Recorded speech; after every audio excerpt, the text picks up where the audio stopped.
안녕하십니까. 강남구청 재건축사업과 재건축지원팀장 박성입니다.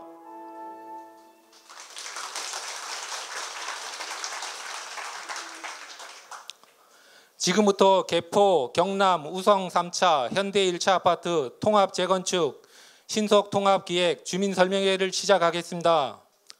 먼저 바쁘신 가운데도 오늘 주민설명회에 참석해 주신 주민 여러분께 감사드립니다. 오늘은 이 자리는 2022년 11월부터 신속 통합기획 추진이 결정되어 진행된 개포 경우현 통합 재건축 신속 통합기획안을 주민들 여러분들께 설명드리고자 마련하였습니다. 행사 순서는 참석자 소개, 신속 통합기획안 설명, 질의응답 순으로 진행하도록 하겠습니다. 그럼 참석자를 소개해 드리겠습니다. 강남구의회 김민경 행정재경위원장님 참석하셨습니다. 강남구의회 김영곤 복지도시위원회 의원님 참석하셨습니다.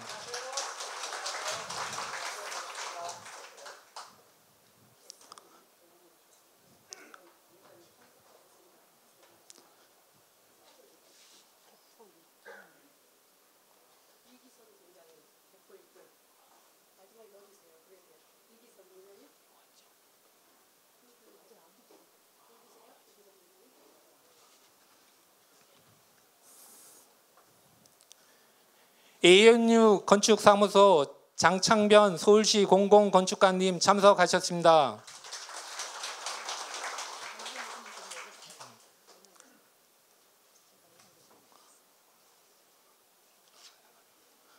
개포 경우현 신속통합기획 총괄기획을 맡아주신 이화여자대학교 강미선 교수님 참석하셨습니다.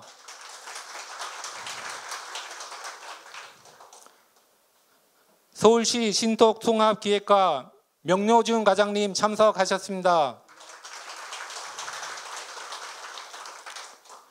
강남구 도시환경국 최재준 국장님 참석하셨습니다. 서울시 신속통합기획과 심소희 신속통합기획 1팀장님 참석하셨습니다.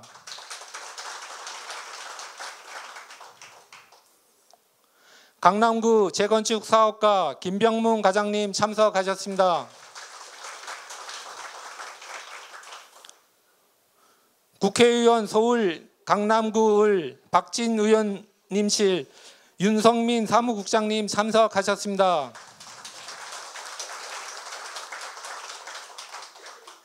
서울시의회 김영기 의장실 김강수 정책보좌관님 참석하셨습니다. 서울시의회 최영주 전 의원님 참석하셨습니다.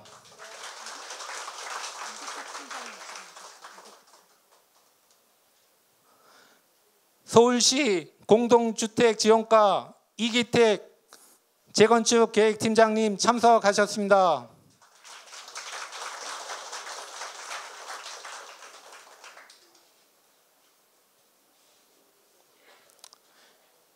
개포일동 이기선 동장님 참석하셨습니다.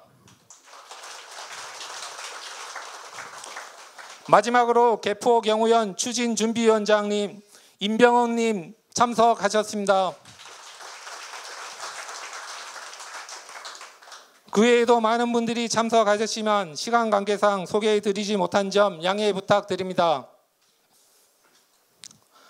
다음으로 신속통합기획과 심소희 팀장님께서 개포 경우현 신속통합기획안에 대해 설명드리겠습니다. 큰 박수로 맞이해 주시기 바랍니다.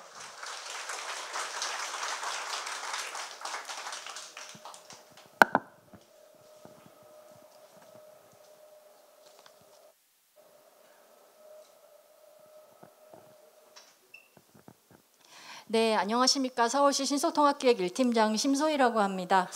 오늘 여기가 조금 좁죠. 저희 구청에서 좀 큰 자리를 마련하려고 했는데 좀 아무래도 빠르게 진행을 하려다 보니까 자리가 좀 오늘 좁은 점 양해를 좀 부탁드립니다. 오늘 날씨도 좀 더운데 많은 주민분들 참석해 주셔서 감사드리고요. 저희 신속통합기획 그동안에 우리 경우연 좀 신청은 예전에 했는데 좀 진행 과정에서 여러 가지 주민분들 의견들도 서로 합의하는 기간들도 있었고 하는 관계 때문에 다소 이제 늦기 시작했습니다만 빨리 마무리될 수 있도록 저희가 최선의 노력을 하고 있습니다. 제가 계획 내용을 설명드리기에 앞서서요, 신속통합기획에 대한 설명 간단하게 먼저 드리도록 하겠습니다. 저희 신속통합기획은 정비계획 수립 단계에서 서울시가 계획과 절차를 지원하는 제도입니다. 그동안에는 재건축을 추진을 하시다 보면 정비계획을 수립해서 이제 도시계획위원회에 올리면 주민들이 생각하시는 사업성과 또 공공이 생각하는 공공성의 조화의 문제 때문에 도시계획위원회에서 보류를 받는 경우가 꽤 많았었고요. 그것들을 조정해서 다시 올리고 다시 심의받고 또 보류하고 이런 과정들 때문에 굉장히 사업 기간이 오래 소요되는 그런 문제점들이 있었습니다. 그래서 저희 신속통합기획은 계획의 초기 단계부터 저희 서울시가 직접 그 가이드라인을 마련해서 주민과 소통하고 또 도시계획위원분들을 비롯한 관계 전문가들과 소통하면서 계획안에 대한 가이드라인을 만들기 때문에 예측 가능한 가이드라인을 바탕으로 정비계획을 수립하시게 되면 좀 사업 진행이 빨리 이루어질 수 있다라는 장점이 있기 때문에 그런 부분에 있어서 계획을 지원하는 제도이고요. 또 절차적인 측면에 있어서는 저희 신속통합기획이 계획 초기 단계부터 전문가분들과 같이 논의해서 만든 계획안이기 때문에 도시계획위원회가 원래는 30명으로 구성이 되어 있습니다. 근데 초기 단계부터 같이 이제 만져본 계획안이기 때문에 30명이 아니라 7명에서 9명으로 구성된 소위원회에서 정비계획 심의를 하게 되고요. 또 이제 정비구역이 지정이 되고 나서 조합이 설립되고 또 설계자를 선정을 하실 거잖아요. 설계자 선정해서 사업 시행계획을 수립을 하시게 되는데 사업 시행계획을 수립하시게 되면 건축 심의도 받아야 되고 뭐 교통영향평가 심의도 받아야 되고 환경영향평가 심의도 받아야 되고 각종 영향평가나 심의가 굉장히 많이 남아 있습니다. 그래서 그런 부분들이 개별적으로 추진을 하다 보면 굉장히 의사결정하는 데 있어서 어려움을 겪기 때문에 저희 서울시가 이런 부분들을 통합 심의를 할 수 있도록 제도 개선 노력을 기울이고 있고 6월 30일 날 도정법 개정안이 국회를 통과했습니다. 그래서 앞으로는 통합 심의 제도가 훨씬 더 활성화될 수 있을 걸로 생각을 하고 있습니다. 이제 그런 계획에 대한 지원, 절차에 대한 지원을 통해서 재건축 사업이 정상적으로 진행될 수 있도록 서울시가 지원해드리는 제도가 이제 신속통합기획입니다. 저희 신속통합기획은 정비계획을 수립하시는 사전의 가이드라인 개념이기 때문에 저희가 오늘 설명드리는 계획 지침을 바탕으로 주민분들이 법정 절차를 이행을 하시게 되면 그 정비계획이라는 게 법정 효력을 가지게 되는 거고요. 여기 신속통합기획은 지침적인 성격의 계획이라고 이해를 해주시면 될 것 같습니다. 그러면 제가 계획 내용을 설명을 좀 드리도록 하겠습니다. 네. 우리 경우연 제가 대상지를 처음 봤을 때 이렇게 좋은 땅도 있구나 사실 그런 생각을 좀 하게 됐는데 좀 부럽기도 하고요. 왜냐하면 양재천에 또 바로 면에 있고 또 뒤에 대모산도 있고 굉장히 자연 환경이 우수한 지역인 것 같습니다. 그래서 1984년도에 지어진 우리 아파트가 굉장히 좋은 입지적인 장점과 가치를 가지고 있는 아파트인 것 같습니다. 예, 지금 한 1,500세대 정도 3개 단지로 이루어져 있죠. 저희가 처음에 이거를 진행을 할 때 우리 임병업 위원장님께서 3개 단지 통합 재건축을 하시겠다면 이제 가져오셨는데 주민분들이 참 대단하시다라는 생각을 했습니다. 왜냐하면 그 개별 재건축을 하는 거를 통합하는 것들이 만만한 일이 아니거든요. 근데 주민분들께서 합의를 통해서 이제 진행을 하고 계시다고 해서 굉장히 좋게 봤고 아무래도 작은 단지보다는 이렇게 3개 단지가 통합적으로 계획을 하게 되면 기반시설, 도로계획 같은 것들도 일체적으로 만들 수 있고 단지의 통경축이라던가 도시적인 기여를 할 수 있는 가능성들이 많아지기 때문에 굉장히 좋은 걸로 이해를 하고 있고 그런 측면에서 우리 우성, 현대, 경남아파트 3개 단지가 일심동체가 돼서 계획이 끝까지 잘 갈 수 있기를 제가 좀 희망을 하고 있습니다. 보시면은 경우연 우리 단지는 양재천 남측에 위치해 있습니다. 양재천 남측에 있는 대상지고요. 보시면은 여기 현대 2차, 현대 3차, 무성 8차, 뭐 재건축을 앞둔 양재천 남측에 있는 단지들이 좀 있고요. 밑에 있는 개포 단지들은 대부분 이제 정비구역 지정을 받았거나 준공이 되어 있습니다. 사실상 이 양재천의 바로 몇 다운 남쪽에 있는 단지에서의 이제 첫 번째 재건축이 된다라고 이해를 해주시면 될 것 같습니다. 그럼에도 불구하고 아직은 굉장히 낙후된 도시 환경을 가지고 있는 것 같습니다. 건물도 40년이 경과가 됐고 이제 도시 공간도 예전에 지어진 아파트이기 때문에 획일적인 판상형 아파트로 지어져 있고요. 이제 보행도 굉장히 불편하고 특히나 교통도 많이 좀 불편하시고 이런 부분들이 재건축을 좀 빨리 하는 것이 중요하겠다라는 생각을 하고 있습니다. 저희 신속통합 기획을 통해서 이런 여러 가지 지역이 가진 문제를 좀 해결을 하려고 하고 있고요.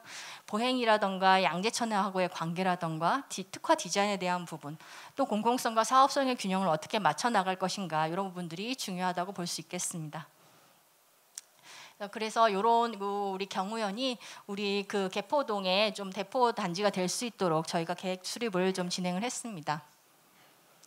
앞서서 소개를 좀 드리긴 했지만 저희 이화여대 강미성 교수님께서 총괄 MP를 좀 맡아주셨고요. ANU 건축사 사무소의 이제 장창변 소장님께서 공공건축가로서 이제 MA를 맡아주셨습니다. 주민분들이 신속통합기획을 신청을 하신 게 사실은 21년 12월입니다. 그런데 22년 9월에 선정이 됐죠. 이제 그 동안에 이제 통합재건축을 추진을 하시면서 주민들 간의 세대 배분의 문제라던가 제자리 재건축 문제라던가 이런 부분들 때문에 굉장히 갈등이 많으셨고 저희한테도 이제 많은 주민분들이 직접 찾아오시기도 했습니다. 이렇게 저희 신속통합기획은 주민분들이 진행하시는 재건축 사업계획을 도와드리는 계획이기 때문에 주민분들 간의 합의를 이루지 않고 갈등이 심한 단지는 좀 이렇게 계획의 속도를 좀 이렇게 조절해가면서 이제 진행을 하고 있습니다. 그렇기 때문에 당초에 접수를 해주신 이후에 굉장히 주민 갈등이 많으신 상황에서 저희가 바로 착수를 할 수가 없어서 약간의 조정 기간을 좀 거쳤고 22년 9월에 정식으로 신속통합기획으로 시작을 하기로 이제 결정을 하고 계획 수립에 들어갔습니다. 그래서 이제 자문회의를 12월부터 시작을 해서 한 6차례 정도 자문을 거쳤습니다. 그래서 한 6에서 8개월 정도의 시간 동안 저희가 계획 수립을 좀 진행을 했고요. 오늘 그 계획안을 보여드리는 자리입니다. 저희 오늘 주민 설명회는 주민분들의 의견을 듣기 위한 자리입니다. 일방적인 통보가 아니고요. 오늘 제가 설명을 드리면 다양한 의견들을 좀 주실 거고 주민분들 의견을 듣고 저희가 반영할 수 있는 부분은 검토를 할 거고 또 어려운 부분들은 왜 안 되는지 설명을 드릴 겁니다. 그런 과정들을 통해서 좀 저희 공공이 생각하는 계획과 주민분들이 생각하는 계획이 좀 합의점을 찾을 수 있기를 바라고 있습니다. 왼쪽에 보시는 게 당초에 지구단위 계획에 따른 주민제한 계획입니다.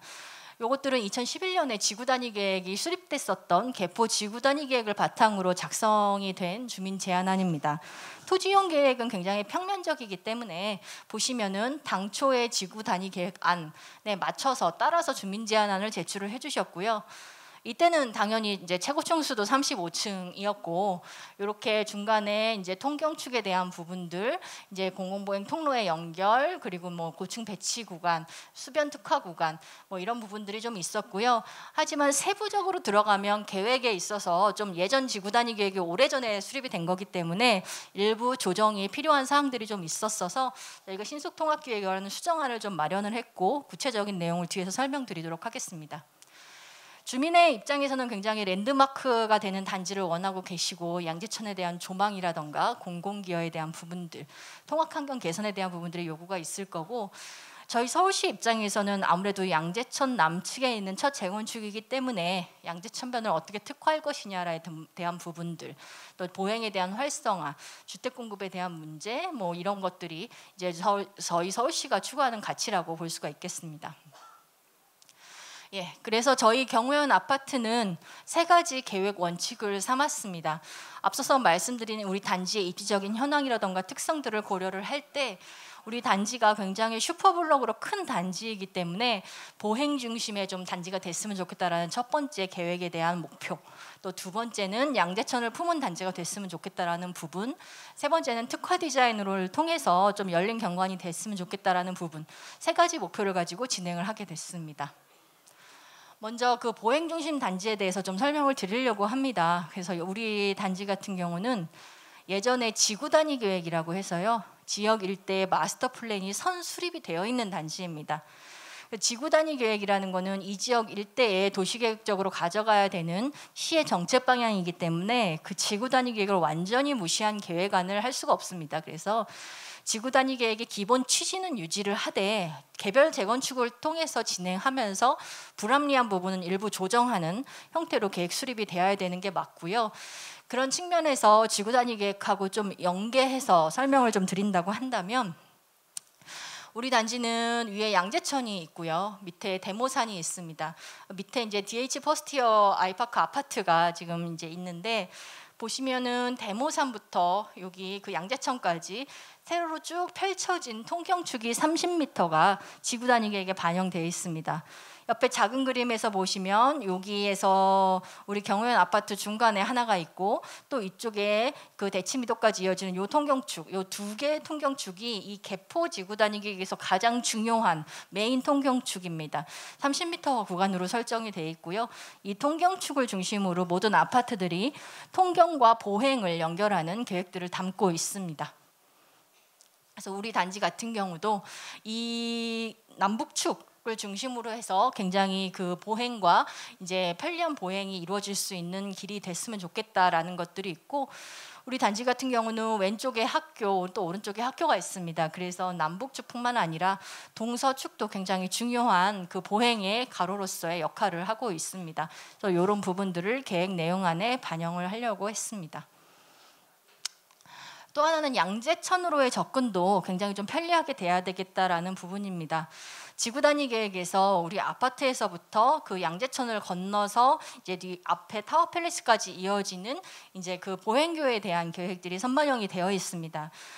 제가 단지 현장을 가서 보니까 뭐 밑에 이제 보행교가 있기는 있는데 이제 보행 약자들이 걸어 다니시기에는 좀 다소 불편한 것 같습니다. 징검다리가 있거나 아니면 저기 양재천 둔치로 내려가서 이제 건너야 되는 거기 때문에 우리 단지에서 저쪽 북쪽으로 바로 이어지는 보행교가 좀 필요하다라고 판단을 했고요. 그런 부분들의 입체 보행교가 지구 단위 계획 사항을 담아서 이제 연결을 해서 위에 있는 도곡 생활권하고 우리 단지를 개포 생활권을 잇는 이 입체적인 보행교가 건설이 되게 될 겁니다. 그 다음에는 우리 대상지 남측으로 있는 요 개포로, 요쪽 남측 도로에 대한 부분입니다. 밑에 있는 이제 DH 퍼스트 그 재건축을 할 때 이쪽에도 근린 생활 시설들이 많이 배치가 되어 있는 건축 배치 계획으로 이제 진행을 하고 있습니다.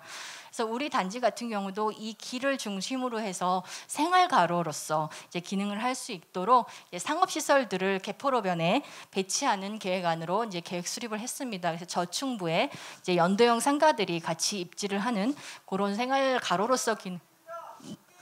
네, 알겠습니다. 좀 크게 하겠습니다. 예. 그래서 남측에 생활가로를 중심으로 해서 상가들이 배치될 수 있는 그런 계획안을 저희가 수립을 했습니다. 네. 양재천하고의 관계에 있어서는 양재천 변에 배치한 건축물이 양재천을 가로막고 있으면 양재천 바로에 면한 건축물 같은 경우는 양재천이 보이지만 뒤에 있는 건물은 양재천이 안 보입니다. 또 우리 단지 내부에서 양재천을 언제든지 산책을 하고 싶으실 때 이제 원활한 보행도 이루어지지 않는 부분들이 있기 때문에 양재천으로 조금 열린 건축 배치를 하기 위해서 노력을 했습니다.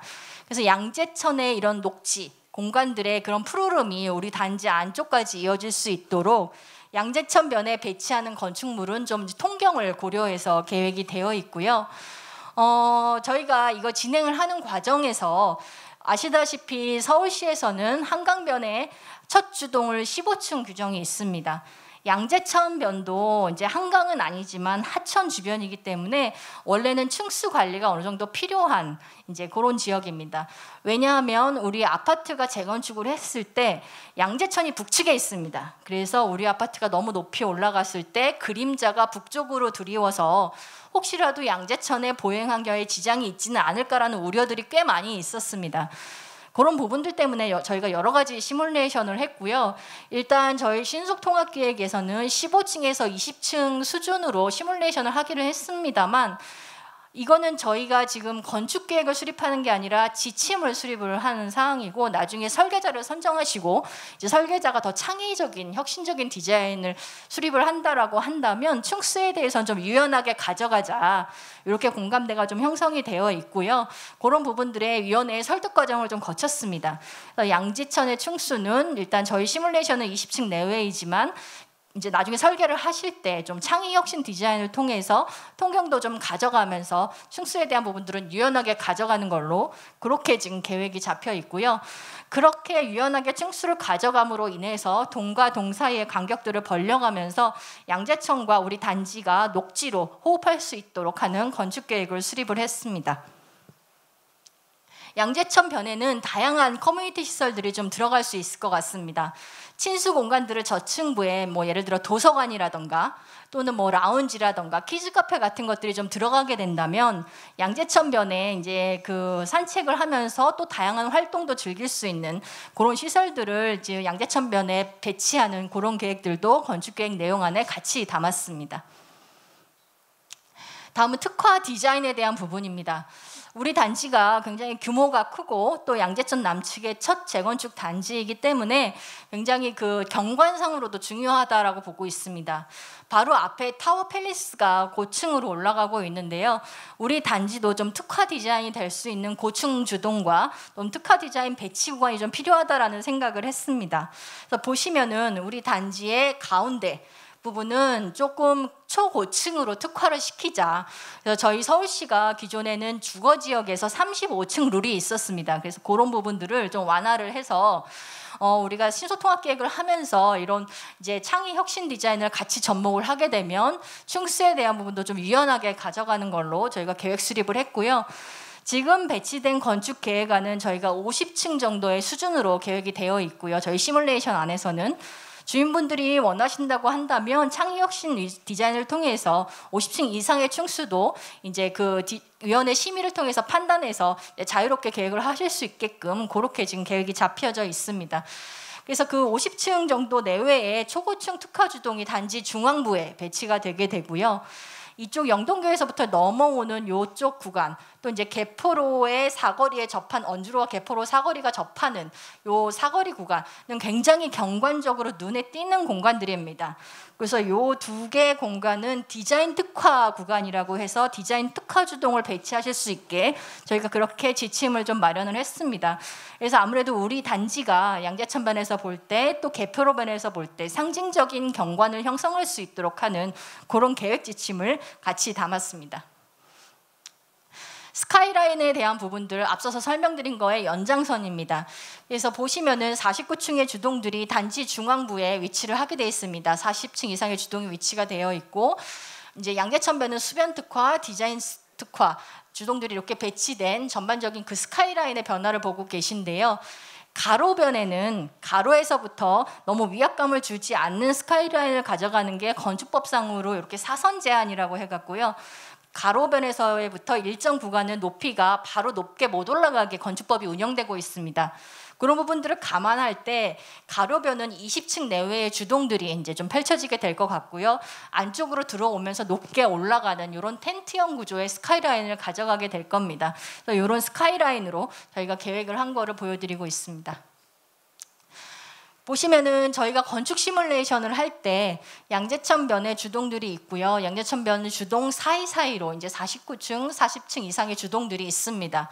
그리고 그 뒤에 또 이제 주동들이 있습니다. 굉장히 단지 내부가 이제 49층까지 올라가기 때문에 넓게 외부 공간을 쓸 수 있게끔 그렇게 계획이 좀 되어 있고요. 단지 중앙이 초고층 배치 구간이 있으면서 이런 주동들에서는 양재천까지 이 사이사이를 통해서 조망이 펼쳐지게 됩니다. 당초에 주인분들이 제안해 주셨던 안에서는 그 단지 내부에서 양재천을 볼 수 있는 그 세대수가 세대들이 한 598세대 정도 됐었던 걸로 카운팅이 되고 있는데요. 저희가 이렇게 엇갈리는 배치와 초고층 주동들을 같이 배치를 하면서 그 지금 저희 계획 안에서는 한 650세대 정도가 양재천을 볼 수 있게끔 그렇게 지금 배치가 되어 있습니다. 앞에 부분에 양재천변의 바로 면한 주동들은 조금 낮게 배치를 하고 안쪽으로 올라가는 스카이라인들을 통해서 이 뒤쪽에 있는 주동도 양재천을 조망할 수 있고 또 맞은편에 대모산 쪽도 조망을 할 수 있게끔 그렇게 조망에 좀 특화된 세대를 확보하는 건축 계획안을 수립을 했습니다. 앞서서 말씀드린 사항을 종합적으로 표시한 전체 조감도입니다. 예, 남쪽에서 저희 단지를 본 모습입니다. 단지 외부 공간이 굉장히 넓게 형성이 되어 있고요. 예, 양재천 변에서 우리 단지를 본 모습입니다. 예, 연도형 생활가로 개포로변에서 본 모습입니다. 그래서 당초 주민 제한안보다 뭘 바뀌었냐 이거를 이제 정리해서 좀 말씀을 드린다면 일단 층수 계획이 35층에서 49층 수준으로 다채로운 스카이라인을 좀 가져가게 됐고요. 토지 구역 경계가 조금 확장이 됐습니다. 그건 뒤에서 다시 설명을 좀 드리도록 할 거고요. 수변공원을 연계시키고 생활거리로 활성화하는 계획들을 좀 담았습니다. 보시면은 가운데 초고층 배치 구간, 가운데 공원과 공공보행 통로, 또 통경 구간을 따라서 이제 입체 보행기로 같이 연결되는 동선들, 또 합교변에는 기존에 여기가 이제 도로가 하나 있습니다. 자전거도 세워놓고 또 차도 가끔 세워놓고 하고 그렇게 쓰고 계신데요. 이게 지금 공공 땅인데 이 부분이 사실 학교 앞이라서 굉장히 위험한데 그렇게 도로가 이제 차가 들어갈 수 있는 도로로 운영이 되고 있습니다. 그래서 이런 부분들은 보행자 전용 도로로 바꾸고 또 우리 단지하고 이제 그 우리 단지 경계부에는 중저층 배치 구간, 가운데 초고층 배치 구간을 놓으면서 디자인 특화동 2개와 함께 이런 건축 배치 내용을 토지이용 계획의 지침적인 형태로 담은 게 이 오른쪽에 보시는 도면이 되겠습니다. 아마 이런 형태로 지구 단위 계획 및 정비 계획 결정이 되게끔 입안을 하실 수 있게끔 그렇게 저희가 지침을 드리고 있는 사항이 되겠습니다. 구역 경계 확장에 대한 부분을 좀 설명을 드리겠습니다. 왼쪽에 보시는 게 되면은 현재 지금 우수관로가 우리 단지 중앙을 건너가고 있습니다. 이 우수관로는 뒤에 지금 그 대모산 뒤쪽에 있는 아파트에서부터 양재천까지 이어지는 굉장히 중요한 하수관로입니다. 이 하수관로가 단지 중앙을 지나가고 있기 때문에 단지 지하 공간을 활용하는 데 있어서 굉장히 제약사항들이 많습니다. 이런 부분들을 조금 오른쪽으로 이동 배치를 해야 되는데요. 원래는 요 밑에 DH 퍼스티어 같은 경우는 가로변을 따라서 이렇게 이설을 했습니다. 근데 우리도 이거에 따라서 이어서 이쪽으로 이렇게 이설을 하려고 봤더니 밑에 교각이 있어갖고요. 교각 구조물 때문에 좀 이설을 하기가 어려운 이제 기술적인 사항들이 발생을 했습니다. 그래서 우리 단지 같은 경우는 우리 단지와 옆에 있는 학교 사이에 있는 이 도로 밑에 우수관로가 지나가게끔 이설 배치를 해야 되는 상황이었고요. 이 하수관로가 지나가게 하기 위해서는 일정 구간의 폭언이 좀 필요합니다. 그 폭언을 한 3m 이상 이제 저희가 추가적으로 공공용지를 기부 체납을 해야 되는 상황이 발생을 했습니다. 세부적으로 들여다 보니까요. 그래서 이제 이쪽에 왼쪽에 3m 정도 경관 녹지 공공용지로 이제 기부 체납을 하게 되면 어떤 현상이 발생하냐 하면 당초 지구 단위 계획에서는 공원을 2개를 신설하는 거 내용이 되어 있고 그다음에 두 개의 공원을 신설하는 것들은 세대수에 맞춘 공원의 면적입니다. 공원 2개를 신설하고 여기에 하수관로 이전을 위해서 3m까지 이제 추가적으로 기부 체납을 하게 되면 저희가 기부 체납을 하면 용적률 인센티브를 받잖아요. 이게 산식에 의해서 올라가게 되는 겁니다. 근데 우리 택지개발지구 이런 지구 단위 계획에서는 인센티브를 받아도 최대로 올라갈 수 있는 용적률을 250%까지로 막아놨습니다. 그게 법적 사항이고요. 250%로 막혀 있는데 여기도 기부 체납하고 여기도 기부 체납하고 여기도 기부 체납을 했더니 254.8%까지 받아야 되는데 원래 이거를 다 기부 체납하면 우리 단지는 255%까지 용적률을 받아야 되는데 이게 250%로 막혀있기 때문에 5%나 용적률 손해를 보게 됩니다. 이건 아무래도 좀 불합리하다라는 생각들 때문에 어쩔 수 없이 뒤에 양재천변에 있는 그 기존에 있는 녹지를 구역 경계로 포함을 시켰습니다. 그 부분을 구역 경계로 포함을 시키면서 이 추가적으로 신설해야 되는 그 북측에 있는 공원을 신설을 하지 않고 대신에 오른쪽에 있는 경관 녹지를 신설을 하는 걸로 그렇게 해서 맞췄더니 250% 밑으로 그 인센티브 체계가 들어갈 수 있게 됐습니다.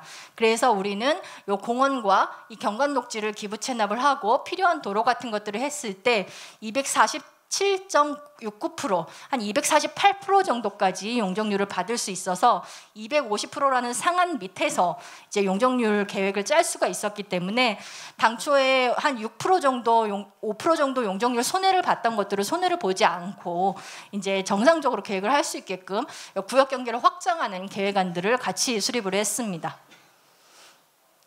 그래서 말씀드리면 조금 어려우실 수도 있는데요. 용적률 체계라는 게 있습니다. 기본적으로 받으실 수 있는 용적률이 있고요. 공공용지를 기부 체납함으로 인해서 인센티브로 받을 수 있는 용적률이 있고, 거기서부터 300%까지는 증가 용적률의 반을 임대주택, 반을 분양주택으로 가는 체계로 가는 것들이 법적인 체계입니다.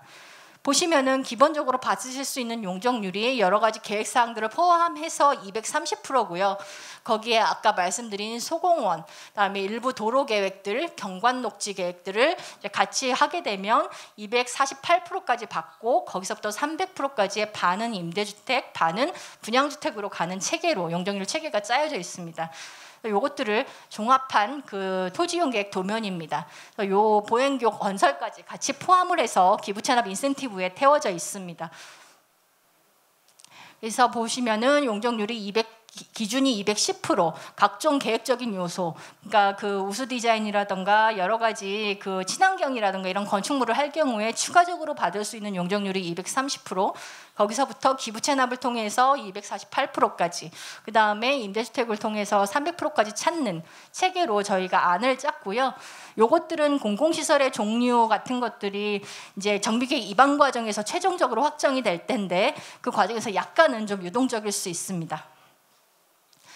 그동안에 주민참여단 간담회도 했고, 저희 그 위원장님도 저희한테 마주 찾아오셨고, 특히나 저기 위원님들께서 너무 많은 관심을 좀 주셨습니다. 그래서 오늘 국회의원 박진 의원님실에도 오셨고, 또 그 서울시 김영기 의장님이라던가 또 전 이석주 시의원님, 최영주 시의원님 같은 분들이 많은 신경들을 좀 써주셔서요, 주민분들이 원하셨던 여러 가지 계획 내용들을 저희가 대부분은 반영을 했습니다. 대부분 반영을 했고요. 미반영된 사항들이 한 가지 정도 있고, 그래서 좀 설명을 드리면, 일단 3개 구역을 통합해서 하는 것들은 이제 저희가 당연히 반영을 했고, 채거 층수를 35층 이상 가는 것들 반영을 했고요. 특히나 양재천변을 좀 유연한 높이 계획에 해달라는 민원들이 굉장히 많으셨습니다. 그래서 저희 위원님들이 직접 그림까지 그려서 주시기도 하셨는데, 그런 부분들을 좀 반영을 해서 디자인 특화를 할 경우에, 창의역시 디자인을 할 경우에 양재천변 층수도 좀 유연하게 가져갈 수 있도록 계획을 좀 했고요. 학교에 대한 통학환경 개선에 대한 요구도 있었습니다. 당초 지구단위 계획에서 보면 단지 내 이제 보행동선이 이렇게 떨어지는 것을 보실 수가 있는데요.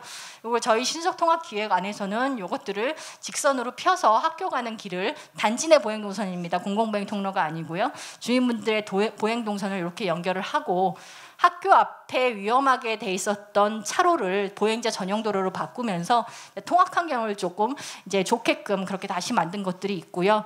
양재천변의 공원 접근성도 향상을 했고, 또 차량 출입구에 대한 민원도 있었습니다. 그래서 당초에 저희가 1차 주민간담회를 했을 때 차량 출입구가 이 위쪽에 있는 것처럼 언주로변에 하나, 개프로변에 2개를 했습니다. 당초에 그렇게 계획을 했었던 이유는 저희 세대수 규모로 봤을 때 출입구가 3개 정도면 적정하다라고 판단을 했기 때문에 그렇게 계획을 했었고, 이 오른쪽에 보시면 학교가 있기 때문에 학교변에 출입구를 놓는 게 과연 맞는가에 대한 그런 검토들이 있었습니다. 그래서 저희가 당초에 출입구를 3개를 계획을 했었는데요. 주민참여단 간담회 때 주민분들께서 오셔서 저희한테 건의를 했었던 부분이, 왼쪽에 언주로변에 하나 더 있었으면 좋겠습니다 얘기를 하셨고, 그게 안 되면 기존에 사용하던 이쪽에 있는 출입구를 좀 사용할 수 있게 해주세요라는 건의사항을 하셨습니다. 그런 부분들을 저희가 그 서울시 교통위원회 위원분들과 자문을 통해서 좀 조정을 했는데요. 결국은 언주로변에는 지금 하나 출입구가 있는데 하나 더 뚫는다고 해서 이게 나아지는 게 아니라 어차피 언주로변에 다 붙는 거기 때문에 큰 의미는 없습니다. 다만 우리 차량이 이제 세대수가 굉장히 많기 때문에 들어가실 때 좀 불편하시지 않게끔 여기에 출입구를 하나 더 뚫지는 않지만 이 하나의 출입구 안에 내부 들어가는 길을 기존에 한 차로만 돼 있던 거를 2차로로 넓혀서 들어갈 수 있게끔 그렇게 건축 계획적으로 좀 조정을 했고요. 대신에 오른쪽에 있는 요 출입구는 저희가 다시 살렸습니다. 다시 살려서 이쪽에다가 출입구를 하나를 개설을 하는 걸로 그렇게 계획을 해서 교통처리 계획에 대한 변경 사항을 오늘 같이 보고를 좀 드리고요. 또 그 밖에 양재천 조망이라던가 기존 상가 면적의 확보, 뭐 남양세대 배치 이런 부분들을 저희가 할 수 있는 부분들을 했습니다. 한 가지 미반영된 사항은 통경축에 대한 부분입니다. 당초에 주민분들께서 그 지구 단위 계획에 따라서 30m 통경축 계획을 해오시기는 하셨었는데 저희 주민 참여 간담회 때 보시더니 꼭 30m를 꼭 지켜야 됩니까? 너무 큰 거 아니에요? 이런 말씀들을 하셨어요. 근데 통경축은 건물과 건물 사이의 거리입니다. 그 통경축 안에는 나무도 심을 수 있고요. 벤치도 놓을 수 있습니다. 다만 건물만 못 짓는 겁니다. 그렇기 때문에 저희가 여러 가지 시뮬레이션을 했습니다.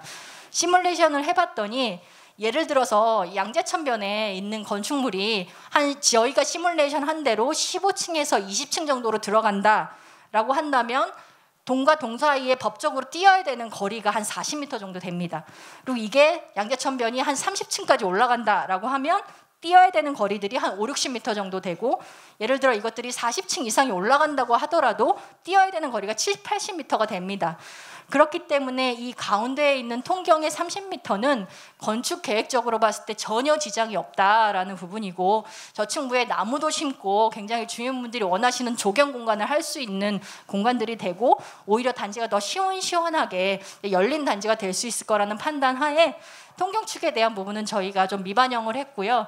저희 도시계획위원회 위원분들께서도 저희 그 개포 지구 단위 계획에서 데모산에서부터 DH 퍼스트이어까지 열었는데 여기 와서 다시 좁아지는 거는 제일 중요한 지점이기 때문에 양재천변에 제일 면한 중요한 지점이기 때문에 그 통경축은 동일하게 맞춰주는 게 맞다라는 말씀들을 해주셔서 그 부분에 하나는 좀 미반영이 되어 있고 나머지 것들은 주민분들이 주신 의견들을 대부분 반영을 해서 계획 수립이 되어 있습니다. 그 밖에 제자리 재건축에 대한 얘기도 하셨었는데 그런 부분들도 지장이 없게끔 건축계획적으로 다 저희가 반영을 해놓은 상태입니다. 그것들을 반영한 건축 배치 예시도고요. 3개 단지가 세대수를 각각의 그 위치에서 어느 정도는 찾을 수 있게 계략적인 배분을 해놨고요. 나중에 조합이 설립되시고 건축 설계자가 들어오시게 되면 아마 저희보다 더 혁신적인 계획안으로 제안을 해주실 수 있지 않을까 생각을 하고 있습니다. 가운데 넓은 정원이 있고 공공보행 통로가 있습니다. 그리고 49층 주동과 45층, 43층의 고층 주동들이 가운데 배치가 되어 있습니다. 양재천변은 저희가 20층에서 25층 정도 20층 내외의 시뮬레이션을 했고요. 이 부분은 나중에 창의혁신 디자인을 통해서 변경 가능하다라고 말씀드렸고 특히나 디자인 특화 주동은 양재천변에 있지만 35층까지 저희가 열어놓았고요. 이쪽에 구룡초 사거리에 있는 부분 디자인 특화 주동에 대한 부분들 말씀을 드리고 있습니다. 여기 들어오는 차량 출입구 언주로변에 원래 위에 나가는 차선 한 차선, 들어오는 차선이 한 차선이었는데 들어오는 차선을 2개 차선으로 넓혀서 계획한 거를 보실 수가 있습니다. 이쪽에 차량 출입구 하나를 신설을 했고 남측에 2개가 있는 이런 건축 배치 계획안으로 저희가 제안을 드리고요. 건축 배치 계획안은 계속 말씀드리지만 예시안입니다. 차량 출입 구간에 대한 그 세부 설명드리고요. 아까 말씀드린 사항 그대로입니다. 결국은 기존의 주민 제한안 대비 뭐가 바뀌었냐라고 한다면 그 구역계 면적이 이 뒤쪽에 있는 공원을 포함해서 계획을 하면서 다소 늘었습니다. 그리고 이렇게 공원을 새로 신설해야 되는 부분들을 이쪽 경관 녹지로 대체를 하고 하면서 주택용지 면적이 약간 늘었습니다. 그리고 순부담률이 당초에 도로 공원만 돼 있었던 거 보행교까지 같이 했지만 전체 구역 면적 대비 6.5% 순부담률이 약간 줄었고요. 지상 연면적도 늘었고 최고층 수도 높아졌고 세대수도 다소 늘어나도록 계획이 되어 있습니다. 세대수에 대한 부분은 주민분들이 수요 조사를 하시게 되면 계속적으로 변경이 될 걸로 예상이 됩니다.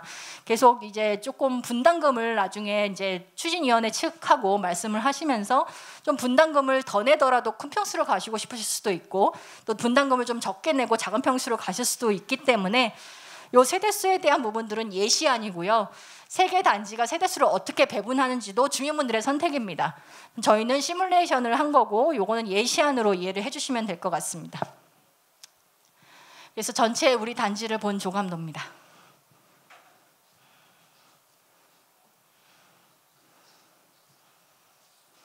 예, 그래서 오늘 제가 설명드리는 안에 대해서 주민분들 질의응답을 좀 받을 거고요. 주민분들께서 내용들에 어느 정도 공감을 해주신다고 한다면 하반기에 바로 법정 절차를 진행을 하실 수가 있을 겁니다. 사실 재건축이 얼마나 빨리 가는지는 주민분들의 노력입니다. 그래서 계획안에 대해서 얼마만큼 공감을 하고 동의서를 빨리 도장을 찍느냐에 따라서 빨리 가냐 천천히 가냐 달라지는 거고, 아시다시피 뭐 다른 단지 같은 경우는 추진위 간의 갈등 때문에 엎어지기도 하고 그러잖아요. 그래서 오늘 계획안 보시고 이제 주민분들께서 어느 정도 공감을 해주신다고 한다면 뭐 하반기에는 바로 절차를 진행하실 수 있을 거라고 저는 생각을 하고 있습니다.